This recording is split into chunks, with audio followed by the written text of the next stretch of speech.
إن الحمد لله نحمده ونستعينه ونستغفره ونعوذ بالله من شرور أنفسنا ومن سيئات أعمالنا. أشهد أن لا إله إلا الله وحده لا شريك له وأشهد أن محمدا عبده ورسوله بلغ الرسالة وأدى الأمانة ونصح الأمة وجاهد في الله حق جهاده فنصلي ونسلم على سيدنا وحبيبنا وشفيعنا وزخرنا ومولانا محمد وعلى آله وأصحابه أجمعين ومن سلك طريقه واستنى بسنته إلى يوم الدين. رب اشرح لي صدري ويسر لي أمري واحلل عقدة من لساني يفقه قولي. اللهم رب زدنا علما وارزقنا فهما واجعلنا من الصالحين. Amin amin ya rabbal alamin.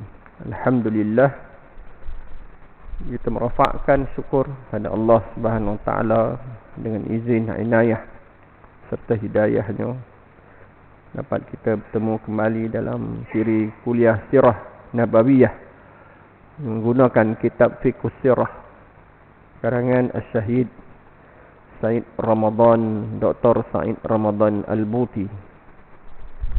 Kita tuan-tuan perempuan muslimin muslimat sekalian masih lagi dalam tajuk peperangan dengan Bani Qainuqa, salah satu Bani Yahudi di Madinah selain pada Bani Quraizah dan Bani Nadir.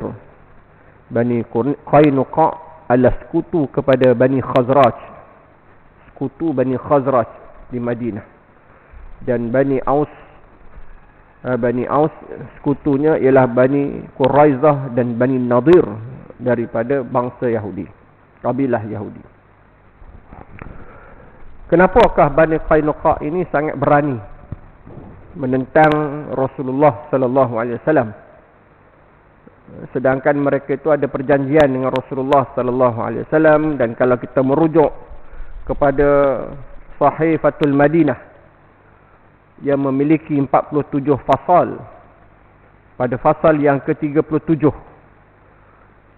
disebut wa anna 'alal yahudi, bahawa orang-orang Yahudi hendaklah membiayai negara, nafaqathum, wa 'alal muslimina nafaqathum. Orang-orang Yahudi hendaklah membiayai negara seperti mana orang-orang Islam juga hendaklah membiayai negara. Wa anna bainahumul nasr ala man haraba ahli hadhihi as-sahifah wa anna bainahum nasr wan nasihatu wal birri duna al-ismi. Dia kata kat sini bahawa orang Yahudi hendaklah membiayai negara seperti mana orang Islam juga hendaklah membiayai negara. Maknanya mereka ada tanggungjawab yang sama dengan orang Islam untuk pastikan negara Madinah itu sama-sama dibangunkan. Itu dalam Sahifatul Madinah, dalam perlembagaan Madinah. Dan hendaklah mereka itu sama-sama tolong menolong man hariba ahli hadhihi sahifah. Dan hendaklah mereka itu sama-sama menolong, bainahumul nasr, sama-sama tolong menolong menentang sesiapa jua yang memerangi orang-orang yang menganggotai piagam ni. Patutnya dia sama-sama dengan orang Islam, sama-sama dengan Islam berperang mempertahankan Madinah. Jadi kalau orang Islam menentang orang musyrikin Makkah ketika itu berperang dengan orang musyrikin Makkah kerana mereka itu ingin mencerabahi Madinah, maka orang-orang Yahudi mesti turut sama. Itu dalam piagam Madinah, dalam Sahifatul Madinah, perjanjian dia dengan Rasulullah sallallahu alaihi wasallam. Dan hendaklah mereka itu menasihati, sama-sama membuat kebajikan terhadap perbuatan dosa. Wal birri dunal ismi, dan buat kebaikan tanpa melakukan sebarang perbuatan dosa. Tapi apa yang berlaku ialah di mana orang Yahudi ini kita tengok pada pengajaran yang kedua. Peristiwa ini berlaku dengan puncanya timbul daripada kalangan masyarakat Yahudi Bani Qainuqa sendiri, yang menjadi bukti betapa hasad dengki mereka terhadap orang-orang Islam yang selama ini tersembunyi di hati sanubari mereka. Ya. Sebelum daripada orang Islam datang dan Rasulullah sallallahu alaihi wasallam tiba kat Madinah, orang Yahudi Bani Qainuqa ini adalah antara Bani Yahudi yang paling berpengaruh. Orang-orang Yahudi Bani Qainuqa ini terdiri daripada tukang besi, tukang emas, segala tukang lah. Dan dia sangat menguasai perniagaan di Madinah. Jadi mereka ini adalah orang Yahudi memiliki kelengkapan perang yang paling cukup. Dan mereka lebih kurang ada 700 tentera. 700 tentera. Di dalam Madinah tu sendiri mereka sudah ada tentera. Yang dikatakan sedia untuk berperang. Sebab itu Abdullah bin Ubay bin Salul, nanti kita akan tengok pada pengajaran yang ketiga, bagaimana dia sangat kuat menyokong Bani Qainuqa. Dia ada ketua Bani Khazraj di kalangan bangsa Arab. Sebab apa? Sebab dia rasa Bani Qainuqa ni cukup kuat dan boleh menewaskan Rasulullah sallallahu alaihi wasallam dan orang Islam di Madinah. Itu harapan dia sajalah. Tapi hakikatnya orang Yahudi ni penakut. Walaupun dia lengkap kelengkapan perang, walaupun dia punya kekuatan, tapi dia adalah bangsa yang penakut sebenarnya. Ya. Tetapi apakah sebabnya hasad dengki mereka ini tidak ketara kelihatan, sedangkan sudah 3 tahun lebih mereka bersama-sama dengan orang Islam berkuasa di Madinah.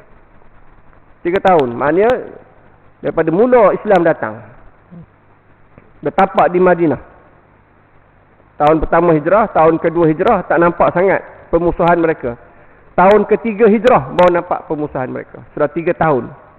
Balik Nabi daripada peperangan Badar. Peperangan Badar berlaku pada bulan Ramadan. Kemudian Syawal, Zulqa'adah, Zulhijjah. Dalam tempoh 2 bulan selepas peperangan Badar itu, 3 bulan selepas peperangan Badar itu, mereka telah pun menunjukkan permusuhannya kepada Islam dan Rasulullah sallallahu alaihi wasallam. Sebagai jawapan ini, kita mengatakan bahawa kemenangan Rasulullah sallallahu alaihi wasallam dan umat Islam dalam peperangan Badar telah menyemarakkan perasaan dengki dan marah dalam hati mereka. Kerana mereka sangka dan duga orang Islam akan kalah teruk dalam peperangan Badar, tetapi Allah bagi kemenangan. Ini satu kemenangan yang tidak dijangka. Jadi bila Rasulullah menang, orang Islam menang dalam keadaan mereka memiliki bilangan yang kecil dan peralatan perang yang kurang, ya, jadi mereka rasa ini tak patut menang. Sepatutnya tak patut menang. Bagaimana mereka boleh menang? Mereka lupa tentang kuasa dan kebesaran Allah Subhanahu wa taala. Bagaimana Allah akan memberi kemenangan kepada tentera-tentera Islam ni, walaupun tentera Islam ni dalam jumlah yang sedikit. Kam min fi'atin qalilatin ghalabat fi'atan katsiratan biiznillah. Berapa banyak kumpulan yang kecil mengalahkan kumpulan yang besar dengan izin Allah Subhanahu wa taala. Tapi dia tak perasan yang itu. Dia tak sedar yang itu tentang kekuasaan Allah Subhanahu wa taala. Jadi dia rasa dengki, iri hati. Ya. Dan kemenangan ini juga telah membakar jiwa busuk mereka kepada Islam, dan tidak ada jalan lain untuk melepaskan perasaan dengki mereka itu dengan cara paling mudah, dengan cara mereka menunjukkan kekuatan mereka. Ya? Menterjemahkan kedengkian mereka itu dalam bentuk perbuatan. Tak boleh nak simpan lagi dah kedengkian mereka itu. Dan mereka sembunyikan hampir 3 tahun kedengkian itu. Lama-lama tak boleh nak sembunyi. Sebelum Islam datang, mereka memang dengki pun kepada bangsa Arab.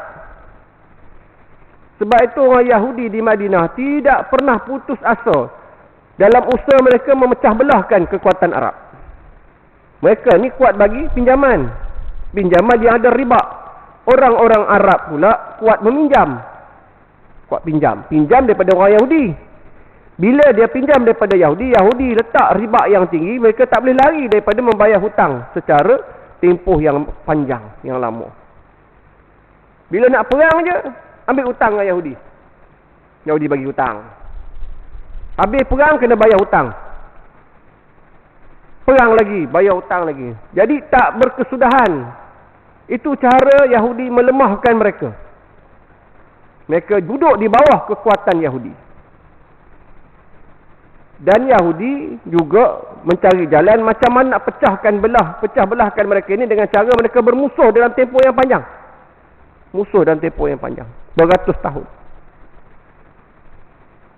Orang Yahudi Bani Qainuqa akan meracuni pemikiran Bani Khazraj. Bani Aus dan Bani Quraizah akan meracuni Bani Aus. Ya, itu cara mereka untuk menyebabkan perasaan dendam dan permusuhan yang berpanjangan di kalangan bangsa Arab, sehingga bangsa Arab tak boleh bangun lagi. Sehingga kan kalau kita melihat kepada sejarah orang Yahudi di Madinah, mereka tak perang sama dia. Dia tetap berbangga dengan bangsa dia. Dia tetap berbangga dengan agama dia. Tapi yang berperang, yang terus perang dalam tempoh yang panjang ni lah bangsa Arab. Jadi mereka bila Islam datang, ya, bawa kedamaian, kasih sayang, mereka cukup tak puas hati. Bila Aus dan Khazraj boleh berkasih sayang atas dasar akidah yang dibawa oleh Rasulullah sallallahu alaihi wasallam, mereka cari jalan. Sampai satu hari itu Aus dan Khazraj hampir berperang semula. Kerana adu domba, batu apinya Yahudi. Nabi kata, adakah kamu ingin kembali kepada jahiliah? Permusuhan yang diapikan pada zaman jahiliah. Allah, kata Rasulullah SAW. Kembalilah kamu kepada Islam. Ya. Hampir nak perang dah. Kalau ingat-ingat dulu, masa bergaduh ratusan tahun dulu, tak ada masalah untuk mereka berperang semula. Tapi Islam tidak menganjurkan peperangan sesama saudara se-Islam. Kita sama saudara se-Islam ni patutnya bersatu. Kan bergaduh, perang, berkelahi, hasad dengki. Akhirnya yang menang adalah orang kafir. Kan kita tetap kalah. Orang kafir tepuk tangan. Tapi kita tak sedar. Kita nak bergaduh juga, nak berperang juga sama kita. Yang orang kafir dia tak ada masalah. Sama-sama dia memang nak jatuhkan kita. Ibnu Jarir telah meriwayatkan bahawa Malik Ibnu Saif, salah seorang Yahudi Madinah, telah berkata kepada beberapa orang Islam ketika mereka pulang dari peperangan Badar dengan tujuan merendahkan kemenangan kaum muslimin, dengan berkata, kamu sudah terpesona dengan beberapa orang tawanan Quraisy yang tidak ada pengetahuan mengenai peperangan. Sebaliknya, kalau kami ingin merahsiakan keazaman untuk melanyak kamu, sudah pasti kamu tidak ada daya dan tenaga untuk mencabar kami. Ini tabiat orang Yahudi ni. Dia cakap besar. Perangai dia suka cakap besar. Walaupun dia tak kuat. Ataupun dia tak berani pun lawan Islam. Ketika Rasulullah SAW balik daripada perang Badar, Rasulullah dengar orang Yahudi ni tak puas hati dengan Islam. Rasulullah datang, bagi nasihat. Kamu jangan buat macam tu. Kamu kena ingat perjanjian kamu dengan orang Islam. Kamu kena ingat perjanjian kamu dengan aku sebagai ketua negara. Nasihat Rasulullah itu tidak diendahkan. Bahkan mereka mencabar pula Rasulullah sallallahu alaihi wasallam. Ya, mencabar Rasulullah, kalau kamu boleh kalahkan Quraisy sebab Quraisy itu bodoh perang, kata dia. Serai dengan kami. Kalau kamu nak tahu siapa yang hebat, nak tahu kehebatan kami, maka Allah Subhanahu wa taala turunkan firman-Nya, A'udzubillahi minasyaitonir rajim. Qulil ladzina kafaru satughlabuna wa tuhsyaruna ila jahannam wa bi'sal mihad. Qad kana lakum ayatun fi fi'atayn iltaqata. Fi'atun tuqatilu fi sabilillahi wa ukhra kafiratun yarawnahum mislaihim ra'yal 'ain. Wallahu yu'ayyidu binasrihi man yasha'. Inna fi dzalika la'ibratan liulil absar. Maksudnya, katakanlah wahai Muhammad kepada orang kafir itu, yakni kepada ahlul kitab itu, kepada Yahudi itu, kamu akan dikalahkan di dunia ini dan dihimpunkan pada hari kiamat ke dalam neraka Jahannam. Ya, cakap kat orang kafir itu, kamu akan dikalahkan kat dunia ni. Satu kelabuna. Kalah kamu jangan sombonglah. Kamu jangan rasa kamu hebatlah. Kamu akan dikalahkan oleh Allah Subhanahu wa taala. Bila? Wallahu a'lam. Zaman Nabi kita dah tahulah bila kita baca sejarah. Kan? Macam mana peperangan yang dilalui oleh Rasulullah SAW dan orang Islam bersama dengan orang kafir. Ada siri-siri peperangan yang menang dan kalah. Tapi kebanyakannya peperangan mereka dengan bersama orang Islam, mereka kalah. Sebab orang Islam ada kekuatan ketika itu. Bukan kata kekuatan dari sudut fizikal, madiyah, tetapi lebih hebat ialah kekuatan rohani yang ada pada mereka. Kekuatan hablum minallah. Hubungan mereka dengan Allah sangat kuat. Sebab itu mereka sukar untuk kalahkan Islam. Wa qazafa fi qulubihim ar-ru'b. Allah campakkan rasa gerun dalam hati-hati mereka. Wa bi'sal mihad, dan Allah kata sesungguhnya telah ada satu tanda bukti bagi kamu pada peristiwa dua pasukan yang telah bertemu di medan perang. Dan kami akan himpunkan mereka pada kiamat ke dalam neraka jahanam. Sesungguhnya qad kana lakum ayatun fi fi'atain iltaqata. Telah ada satu tanda bukti bagi kamu pada peristiwa dua pasukan yang telah bertemu di medan perang. Satu pasukan orang Islam berperang pada jalan Allah kerana mempertahankan agama Allah, dan satu bagi pasukan kafir musyrik. Mereka yang kafir itu melihat orang Islam dengan pandangan mata biasa-biasa, dua kali ramainya berbanding dengan mereka sendiri. Allah kata, kalau kamu boleh ambil pengajaran, Allah suruh orang Yahudi ambil pengajaran, sepatutnya kamu tengok peperangan yang berlaku di antara orang Islam dan orang kafir dalam peperangan Badar. Di mana fa'in fi'atun tuqatilu, satu kumpulan yang berperang kerana Allah Subhanahu wa taala, wa ukhra kafiratun, dan yang satu kumpulan lagi orang kafir. Satu kumpulan kafir ni yarawnahum mislaihim ra'yal ain. Mereka yang melihat tentera-tentera Islam dengan mata biasa mereka itu, mereka melihat tentera-tentera Islam itu dibantu atau melihat tentera Islam itu dalam pandangan mata biasa mereka itu dua kali lebih ramai daripada yang mereka lihat. Tiba-tiba jadi ramai. Datang pada mana ramai datang tu? Wallahu yu'ayyidu. Allah kata kami telah bantu. Allah bantu binasrihi, dengan pertolongannya. May yasha', kepada siapa yang dia kehendaki. Allah akan bantu. Kamu tak nampak ke? Kamu tak ambil pengajaran bagaimana orang kafir musyrik tu boleh kalah? Walaupun orang Islam sikit tapi dia boleh kalah. Walaupun orang kafir ramai. Sebab apa? Allah bantu. Kenapa Allah sebut pasal Allah ni? Sebab orang kafir Yahudi, Ahlul Kitab ni, dia orang percaya kepada Allah. Mereka percaya pada Allah. Tapi mereka menyembah selain pada Allah. Mereka percaya pada Allah. Mereka menyembah selain pada Allah. Mereka percaya kepada Allah, tapi mereka kufur kepada syariat Allah Subhanahu wa taala. Itu sebab bila Allah kata kamu kena ingat Allah yang bantu mereka itu. Macam mana tentera Jalut dikalahkan oleh tentera Talut. Bagaimana mereka itu dibantu oleh Allah Subhanahu wa taala. Walaupun tentera Talut itu sikit, Jalut tu ramai, tapi akhirnya kalah. Dapat dikalahkan oleh mereka itu kerana bantuan Allah. Wallahu yu'ayyidu binasrihi liman yasha'.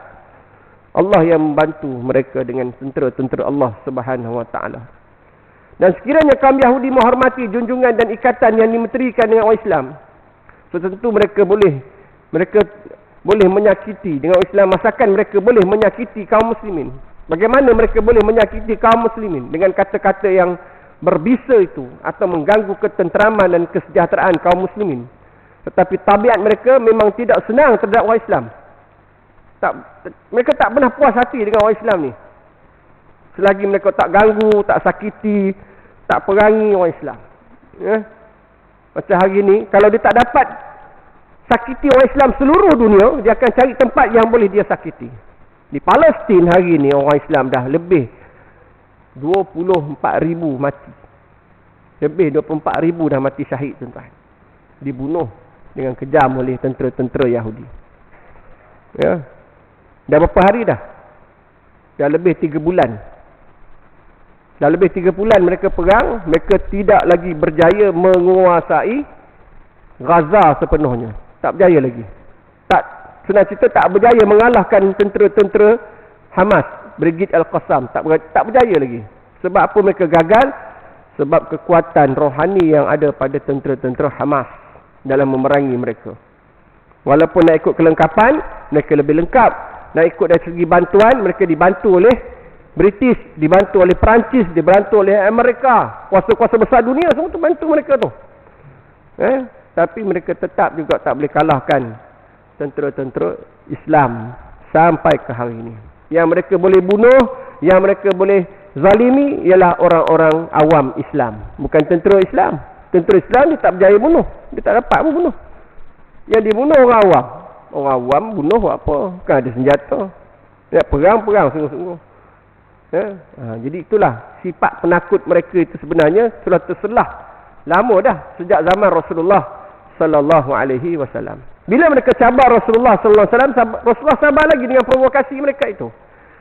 Dan Rasulullah mengingatkan mereka tentang kontrak sosial. Dia orang pun ada kontrak sosial juga, sama dengan orang Islam di Madinah. Tapi mereka lupa, dan akhirnya provokasi mereka itu terhadap Rasulullah itu telah dibalas oleh Rasulullah sallallahu alaihi wasallam. Akhirnya Rasulullah perintahkan para sahabat, yang antaranya yang memimpin tentera Islam ketika itu ialah Lubabah Ibnu Munzir dan juga Hamzah bin Abdul Muttalib. Rasulullah kerahkan sahabat ni bawa tentera, baru balik pada perang Badar masa tu. Bawa tentera ni pergi kepung perkampungan Bani Qainuqa. Kepung perkampungan Bani Qainuqa ini. Suruh mereka keluar atau mereka dibunuh. Pilih. Walaupun mereka ada peralatan yang cukup lengkap untuk menentang tentera-tentera Rasulullah sallallahu alaihi wasallam, tapi bila kena kepung, yang cakap besar tadi tu tak berani buat apa pun. Keluar pun tak berani. Duduk dalam tu.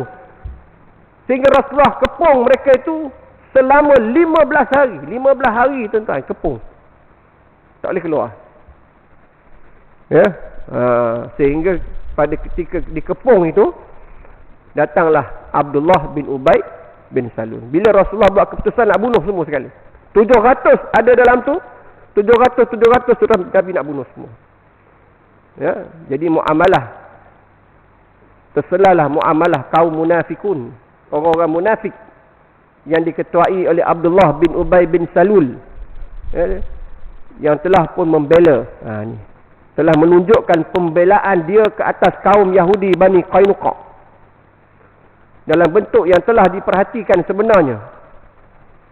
Bila Yahudi ni datang membela, bila munafik ni datang membela Yahudi Bani Qainuqa depan Rasulullah sallallahu alaihi wasallam, tuan-tuan, itu sikap itu sebenarnya telah membuktikan mereka itu adalah munafik.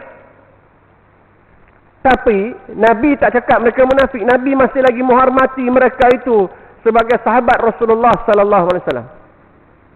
Nabi tak kata kau ni betul-betul munafik bela orang Yahudi. Nabi tak cakap macam tu. Walaupun mereka itu hakikatnya memang munafik, hanya berpura-pura saja sokong Nabi. Sebab Abdullah bin Ubay bin Salul ini ialah ketua kepada Bani Khazraj yang mempunyai cita-cita yang sangat tinggi untuk menjadi ketua negara Madinah. Tiba-tiba datang Rasulullah sallallahu alaihi wasallam. Orang Madinah lantik Nabi jadi ketua, jadi presiden. Dia marah tapi tak boleh lawan Nabi. Sebab apa? Tak ada kemampuan nak lawan Rasulullah sallallahu alaihi wasallam. Jadi dia pilih untuk join Islam, mengaku Islam tapi hatinya kufur. Dan berdendam dengan Rasulullah sallallahu alaihi wasallam. Buat komplot dengan Yahudi, buat komplot dengan musyrikin Mekah untuk jatuhkan Rasulullah sallallahu alaihi wasallam. Jadi pendirian dia jelas. Pendirian itu menjelaskan pegangannya dengan Islam, yang semata-mata berpura-pura kepada Islam. Namun demikian Rasulullah sallallahu alaihi wasallam masih bertindak terhadapnya sebagai seorang muslim biasa, tidak mengugut kesalahannya, dan tidak pula bertindak terhadapnya sebagai seorang musyrik atau murtad atau mendustakan kesalahannya. Malah Rasulullah sallallahu alaihi wasallam menerima tuntutannya dan gesaannya. Dia punyalah nak selamatkan Yahudi ni, tuan-tuan. Apa yang dia buat? Dia pegang baju Rasulullah, baju besi Rasulullah sallallahu alaihi wasallam, dan dia tak lepaskan baju besi Rasulullah sallallahu alaihi wasallam itu sehinggalah Nabi terima pandangan dia untuk supaya memberikan dia kuasa untuk berunding dengan orang Yahudi, supaya Nabi tak bunuh orang Yahudi ni. Sampai Rasulullah marah. Sampai Rasulullah Merah muka dia. Nabi ni kalau marah, mata dia merah, muka dia merah. Sebab Nabi putih. Ya. Kalau nak tengok Nabi marah dalam keadaan merah, mata dia, itu marahlah Rasulullah SAW. Sebab Nabi jarang marah. Kita selalu marah. Nabi jarang marah. Tapi bila Nabi marah, itu menunjukkan Nabi betul-betul marah.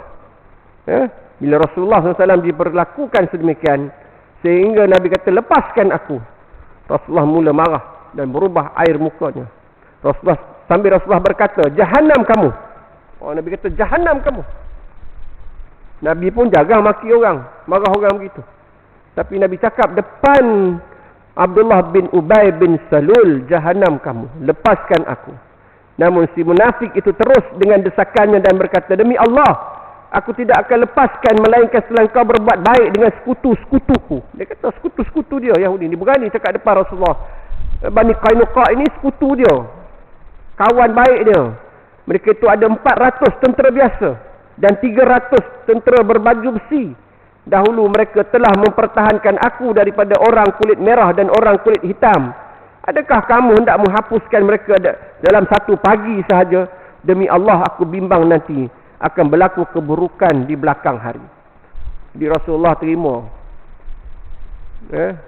percakapan Abdullah bin Ubay bin Salul ni sebagai satu cara Nabi nak menunjukkan Nabi sedia untuk berunding. Bukan menghormati Abdullah bin Ubay bin Salul tu dah, atau takut kepada Yahudi itu, tidak. Nabi kata kepada dia, dengan melayani dia, kerana dia masih lagi menzahirkan Islam dia, ya, Rasulullah sallallahu alaihi wasallam menyerahkan orang Yahudi itu kepadanya dan menyuruh mereka keluar daripada Madinah. Nabi kata, kau suruh Yahudi Bani Qainuqa ni keluar daripada Madinah. Jangan menetap pun berhampiran dengan Madinah. Lalu mereka keluar menuju ke Syam. Syam sekarang ni Syria. Menuju ke Syam. Tidak lama selepas menetap di situ, kebanyakan mereka itu mati. Banyak mati. Ya. Kenapa? Kerana mereka ni boleh keluar, tapi Nabi kata selai sepinggang. Tak boleh bawa. Semua harta benda mereka tak boleh bawa. Satu sen. Kata satu sen pun tak boleh bawa. Keluar selai sepinggang. Ya, jadi mereka ni mati kebanyakannya selepas itu. Ya, dan Rasulullah SAW sendiri ambil harta-harta mereka itu sebagai harta rampasan perang. Dan Nabi sendiri mengambil 3 busur panah, 2 baju besi dan 3 bilah pedang serta 3 batang tombak serta 1/5 daripada harta rampasan mereka itu. Ya, yang lain itu diserahkan kepada pusat pengumpulan harta rampasan perang yang dipanggil sebagai ghanimah. Jadi di situ kita boleh melihat para ulama telah ijma' bahawa orang-orang munafik itu dimuamalahkan di dunia ini oleh orang Islam sebagai orang Islam. Walaupun kita tahu ada ciri-ciri munafik yang ada pada dia, tapi kita tak boleh berkomunikasi atau berhubung dengan mereka itu sebagaimana kita berhubung dengan orang kafir. Di dunia ini kita masih tetap berhubung dengan mereka itu seperti kita berhubung dengan orang Islam yang lain. Dan kita tak boleh cakap dia tu munafik. Nabi tak pernah cakap dia munafik. Ya, Abdullah bin Ubay bin Salul ni munafik.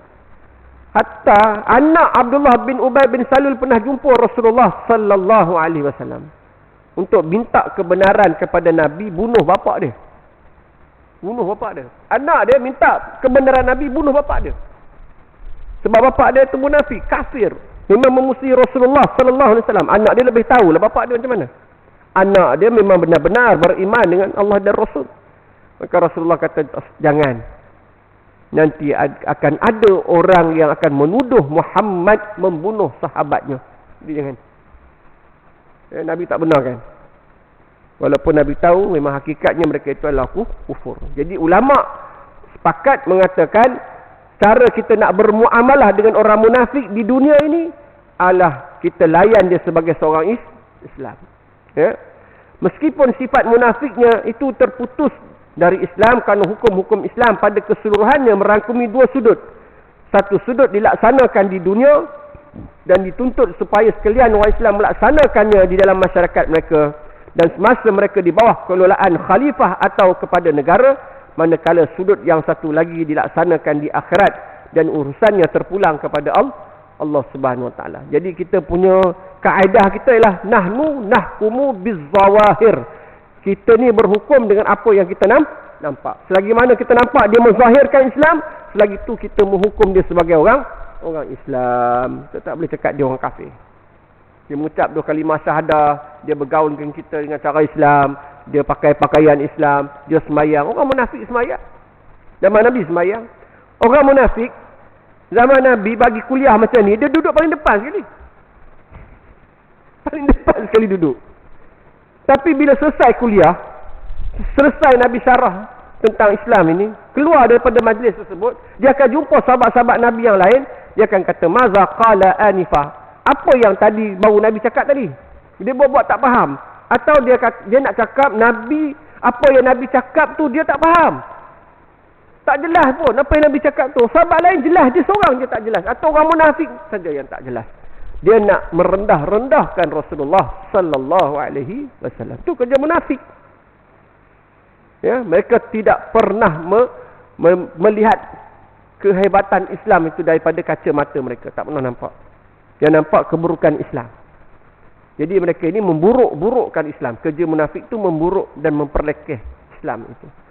Ya, hatta sifat-sifat orang munafik itu sampai hari ini pun ada pada golongan-golongan di kalangan Islam itu. Cuma kita tak boleh kata dia munafik. Itu je lah. Macam mana Rasulullah ajar kita cara kita bermuamalah dengan mereka. Ya. Adapun sudut yang pertama, perjalanan yang ditegakkan dengan berdasarkan kepada alasan kehakiman dalam bentuk maddi yang boleh dirasa dengan indera, di mana keputusan hukum ini berdasarkan kepada alasan ini. Alasan-alasan yang berbentuk perasaan dan imbasan-imbasan pendapat tidak boleh digunakan di sini. Macam saya cakap tadi lah. Apa yang zahir kita nampak, itulah yang kita hukumkan. Kalau kita rasa-rasa tak boleh. Aku rasa kau ni munafik, tak boleh. Mungkin ada orang memiliki ciri-ciri munafik, tapi dia tidak munafik. Itu hanya sifat saja munafik, bukan dalam bentuk akidahnya. Macam sifat munafik disebut oleh Rasulullah SAW. Salah satu alamatun nifaq. 3 sifat munafik. Iza kazzaba hadasa, wa iza wa'ada akhlafa, wa iza u'tumina khan. Bila bercakap bohong, bila janji mungkir, bila diberi amanah khianat. Itu sifat munafik. Ada orang Islam yang memiliki sifat itu. Cakap je bohong. Belum cakap pun dah tahu dah bohong. Kan? Dia belum cakap ni dah tahulah dia membohong ni. Cakap, orang kata cakap 10 tak boleh percaya. Ada orang berjanji, suka berjanji. Berjanji ni.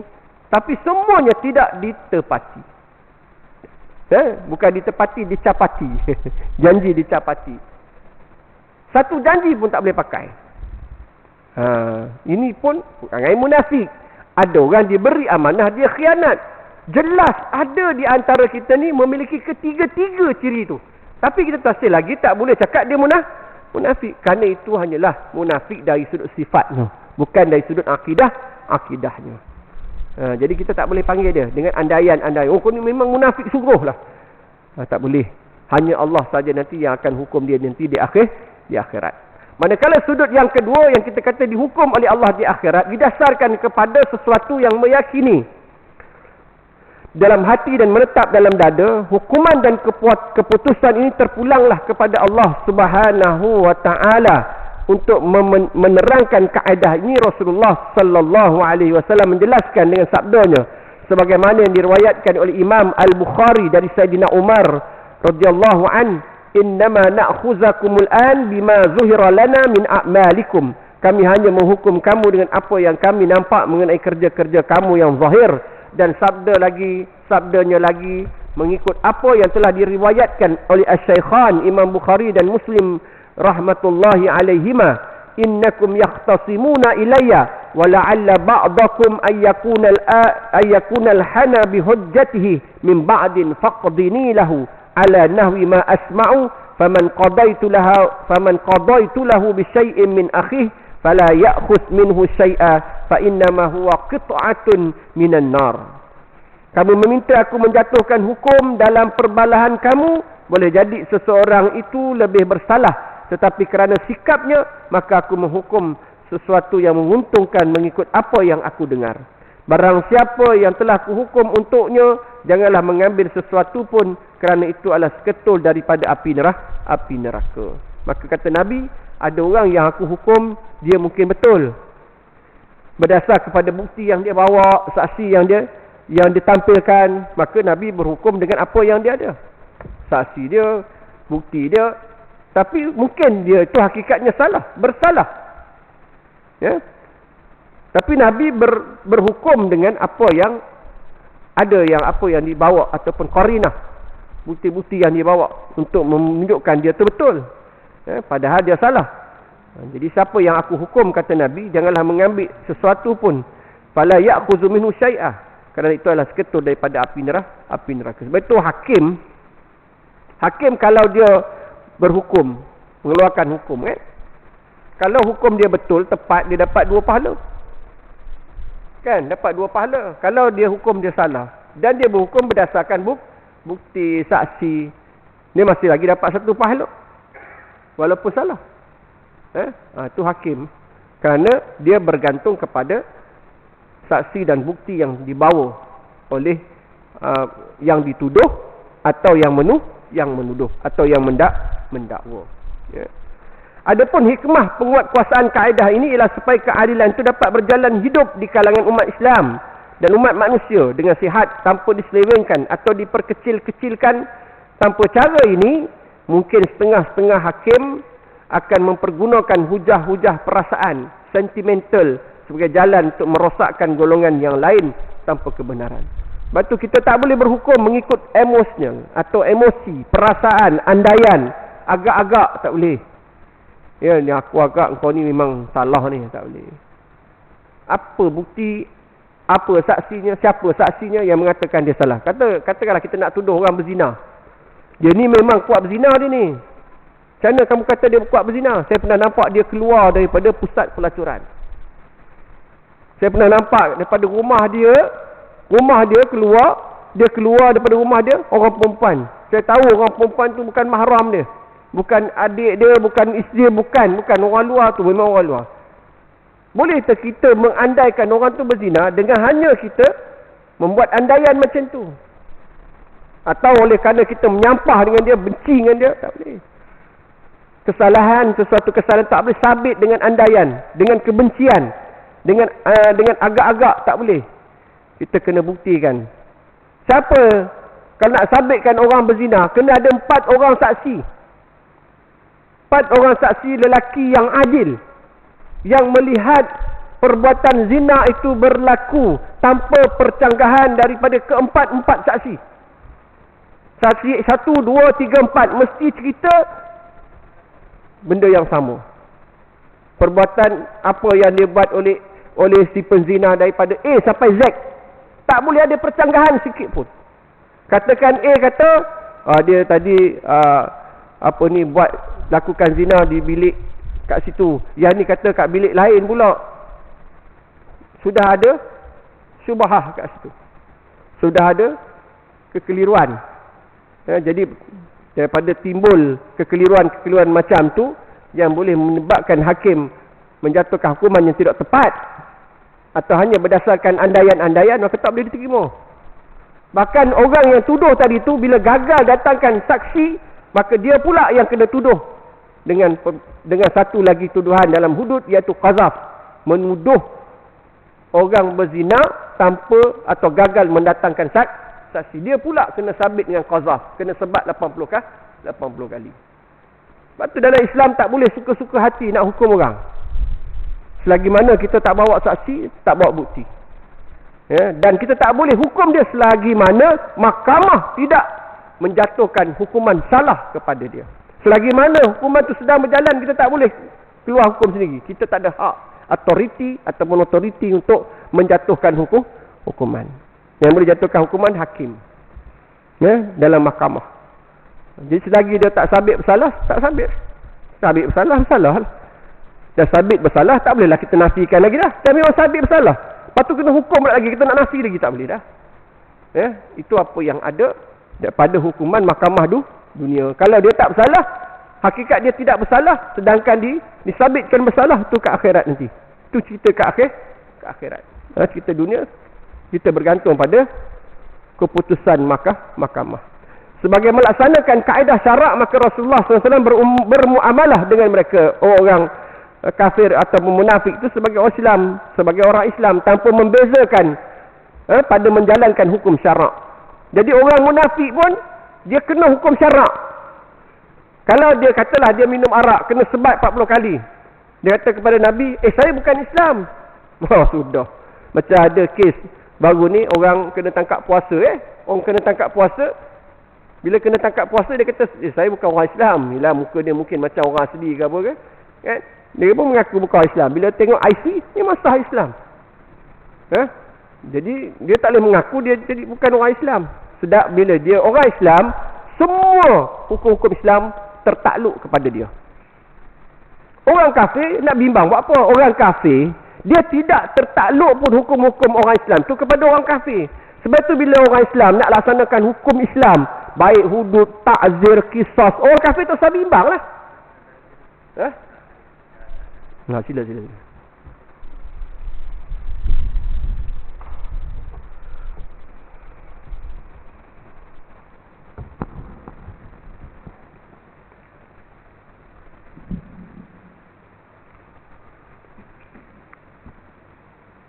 Bismillahirrahmanirrahim. Allahu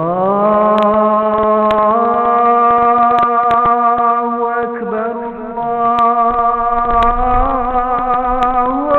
Akbar, Allahu Akbar, Allahu Akbar.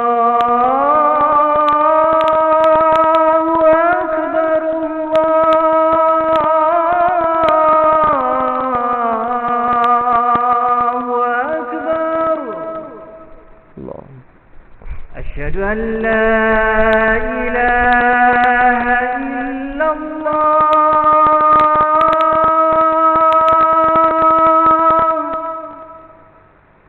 Asyhadu an la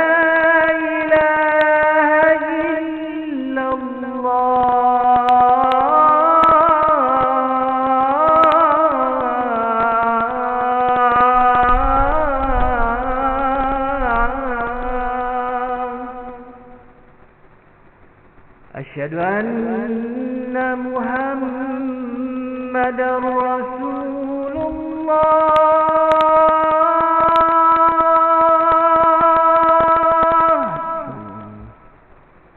Asyhadu anna Muhammadar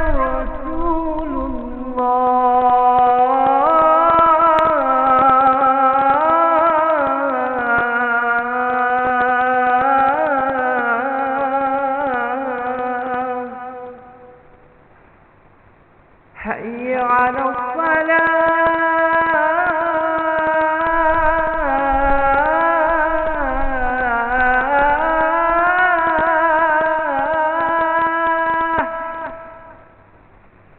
حي على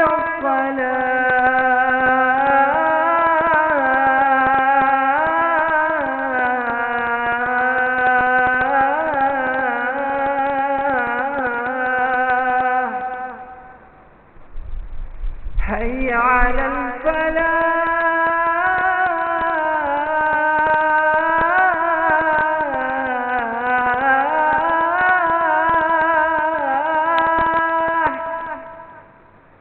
حي على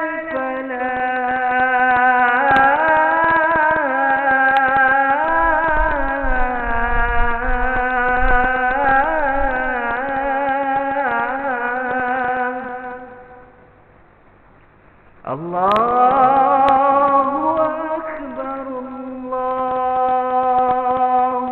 Akbar, Allahu Akbar. La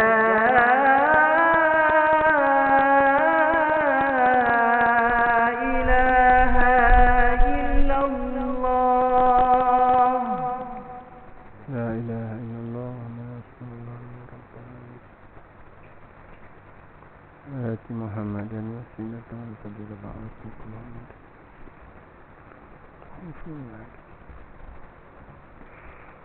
Sambung sikit lagi tuan-tuan. Jadi orang kafir dia tak boleh bimbang bila orang Islam nak lakukan atau nak laksanakan hukum-hukum Islam seperti kita nak laksanakan hukum hudud, ta'zir, qisas, kerana dia hanya berkait dengan orang Islam saja.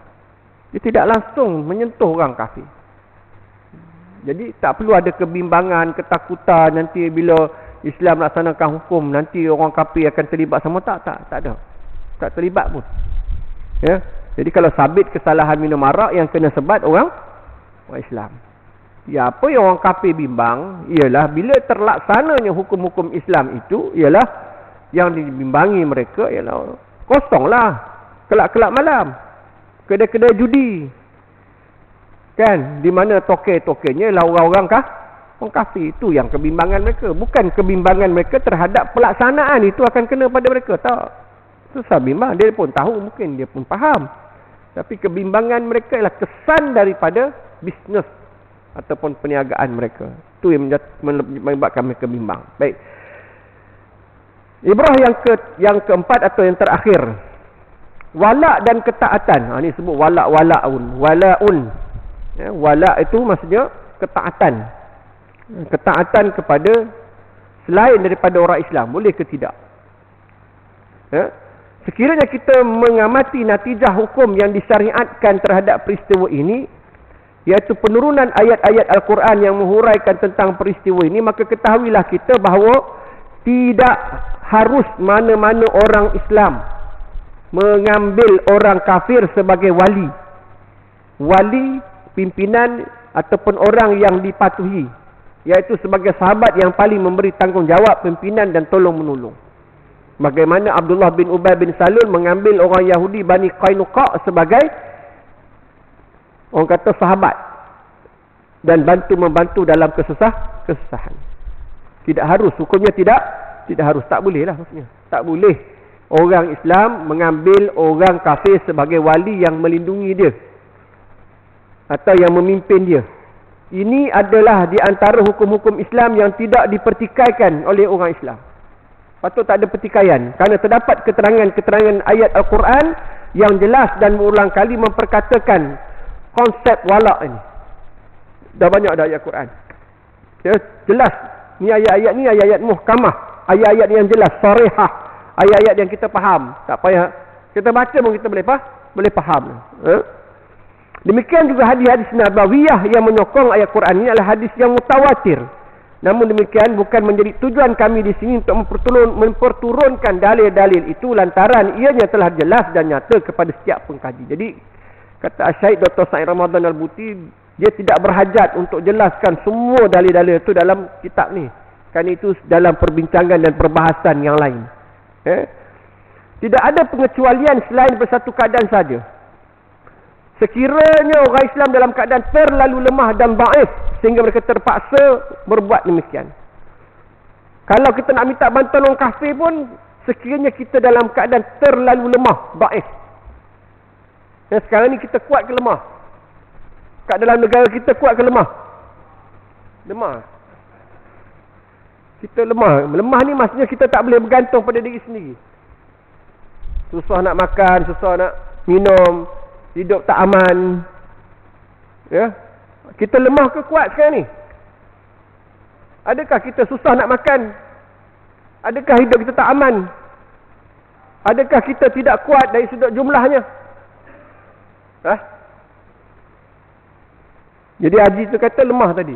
Lemah ke kuat kita?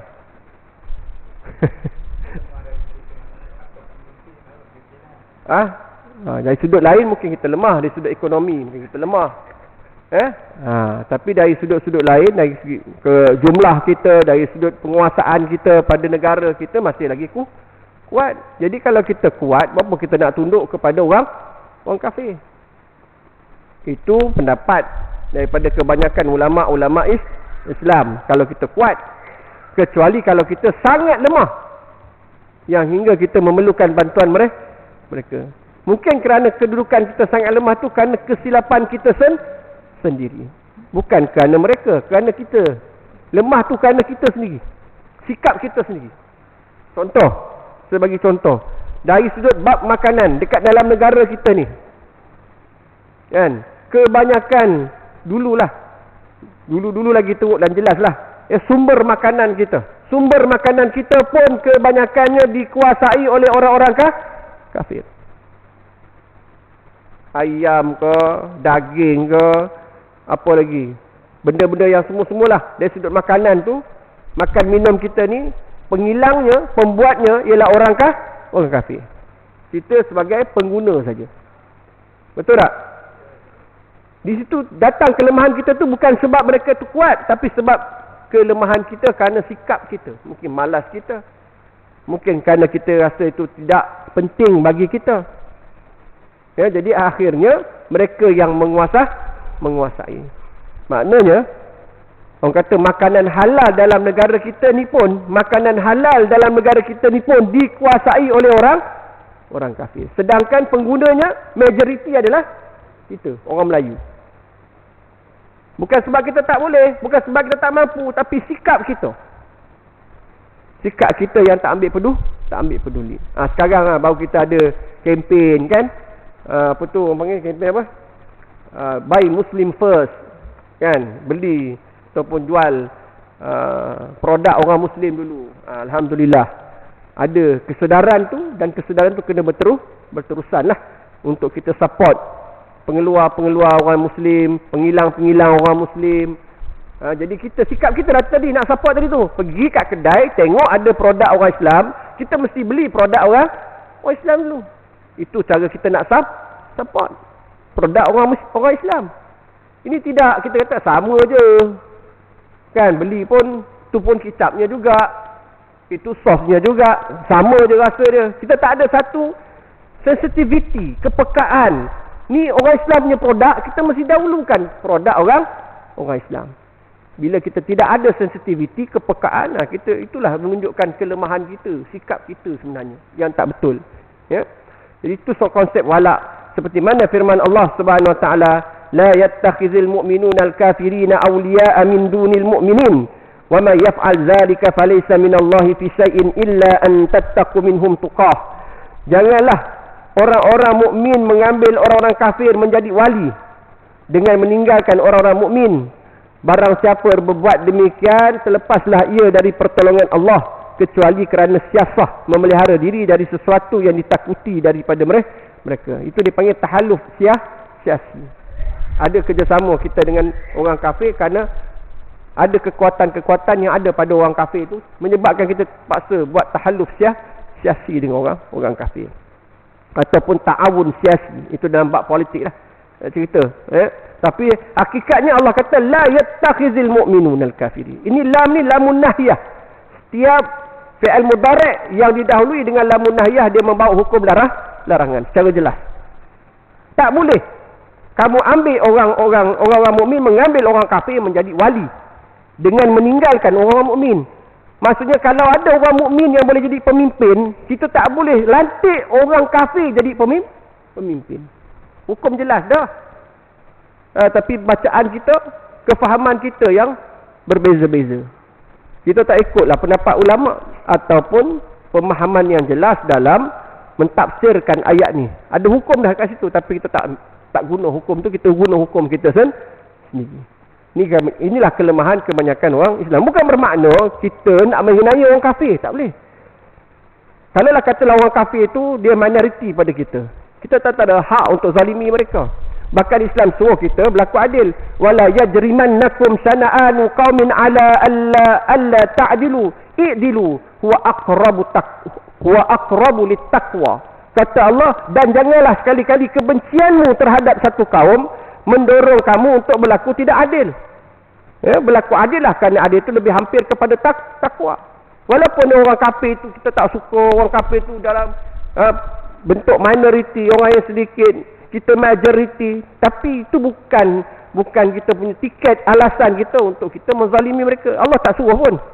Kalau dia boleh duduk dalam negara kita secara aman, dia boleh ikut perintah kita, dia boleh buat perjanjian dengan kita supaya dia tak ganggu pentadbiran kita, negara kita, maka kita kena layan dia secara adil. Itu yang Islam suruh. Tapi kalau kita nak ambil dia sebagai pemimpin, tu tak boleh. Kita pula duduk bawah pemimpin mereka, bawah pimpinan mereka. Kerana konsepnya Islam memimpin, bukan Islam dipimpin. Kalau kita kuat, kita majoriti, kita mesti jadi Islam yang memimpin. Wallahu a'lam. Nanti kita akan sambung peperangan yang kedua peperangan yang ketiga lah. Peperangan yang kedua yang besar. Tadi peperangan tadi pun sebenarnya dipimpin oleh Rasulullah sallallahu alaihi wasallam. Ya, dipimpin oleh Rasulullah sallallahu alaihi wasallam, yang pemegang benderanya Sayyidina Hamzah bin Abdul Muttalib. Kerja-kerja di Madinah, kerja-kerja pentadbirannya, bila Nabi pergi keluar berperang, pimpin peperangan, maka Nabi akan serahkan tugas-tugas memimpin di Madinah itu kepada seorang sahabat. Kalau dalam kes memerangi Bani Qainuqa ini, Nabi serahkan kepimpinan kepada Abu Lubabah bin Munzir. Bukan Abu Lubabah tu pergi perang, pimpin peperangan dengan orang Bani Qainuqa tak. Dia memimpin di Madinah, Nabi pergi ke perkampungan Bani Qainuqa memimpin tentera Islam untuk berdepan dengan Bani Qainuqa. Jadi ini adalah peperangan ketiga Rasulullah sallallahu alaihi wasallam, iaitu peperangan Uhud. Nanti kita akan masuk pada kuliah yang akan datang. Wallahu a'lam. A'udzubillahi minasyaitonirrajim. Bismillahirrahmanirrahim. Alhamdulillahirabbil alamin wassalatu wassalamu ala asyrafil anbiya'i wal mursalin wa ala alihi wa ashabihi ajma'in. Allahumma arinal haqqa haqqan warzuqna ittiba'ah wa arinal batila batilan warzuqna ijtinabah. Allahumma ja'alna minal ladzina yastami'una qawla fattabi'una ahsana. اللهم ارزقنا متابعة النبي محمد صلى الله عليه وسلم أولا وآخرا وظاهرا وباطنا وقولا وفعلا وعبادة وعملا صالحا. اللهم اجعل جمعنا هذا جمعا مرحوما وتفرقنا من بعده تفرقا معصوما. وصلى الله على سيدنا محمد وعلى آله وصحبه وبارك وسلم. الحمد لله رب العالمين. أقول قولي هذا وأستغفر الله العظيم لي ولكم ولسائر المسلمين والمسلمات والمؤمنين والمؤمنات الأحياء منهم والأموات إن الله غفور رحيم. وبالله التوفيق والهداية. والسلام عليكم ورحمة الله تعالى وبركاته.